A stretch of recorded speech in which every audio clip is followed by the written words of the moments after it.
My name is Al Brandano. I am the State Director for the Convention of States.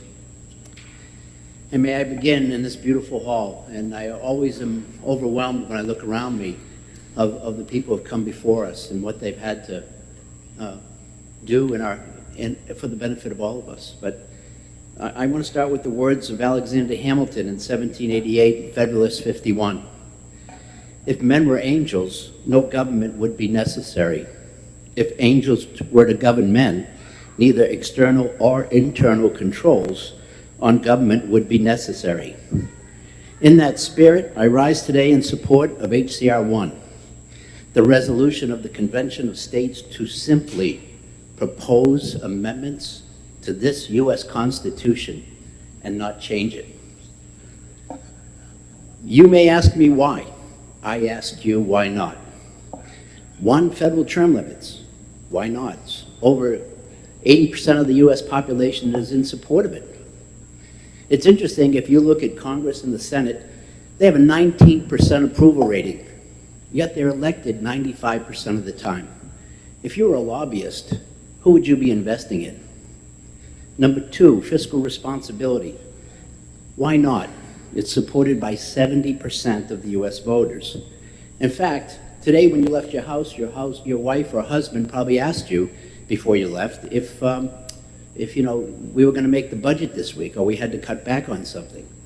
Well, guess what? The Nonpartisan Congressional Budget Office just this week agrees with you. They told us that Social Security could go bust as early as 2033 and Medicare trust fund insolvency by 2027. Number 3, return to states' rights. Why not? 1776, Colonel Mason, the father of Article 5, and visionary of liberty, guided by the wisdom of Federalist 51, got unanimous consent of no greater body of men of wisdom ever assembled in history at the time of the Constitution. Imagine that. At that time, 90% of the power of the government would be governed by the states. Today, it's nearly reversed. 90% is federal, and 10% is the states. Yet, sadly, for 7 years, I've come before your committee. And this committee has prevented debate to the full floor of the House. And it's been locked away maybe for politics or even shamefully misguided fear.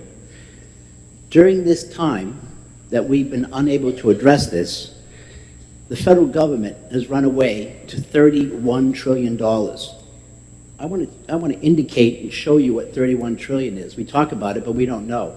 It's 18 round trips from the earth to the sun and back, $1 laid end to end. Think about that for a minute. That's what it is. According to Janet Yellen today, the Federal Reserve has taken an extraordinary effort to not default. And this is what I've taken in my bag for the last 7 years. These little shoes. And they mean something to me. Because what they mean to me is we're putting our children, our grandchildren, and our great-grandchildren in servitude. These little shoes, when we talk about voting on these things, we don't think about this. This is the future. And we're putting them in servitude. And we can't do that. And we must act. For our national security is also at grave risk. Members of this committee, it is my sworn duty and sworn oath to exercise and protect the Constitution as you do, not parts of it, but all of it.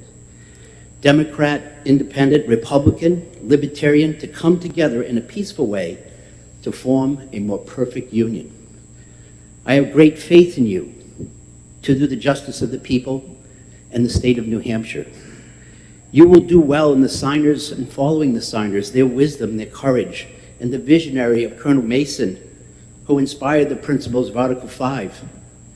Please, I urge you, vote to pass HCR 1 out of your committee, for it is only right and just that the whole body politic must have the ability to speak for the people of New Hampshire on this constitutional matter, so help us God. Thank you.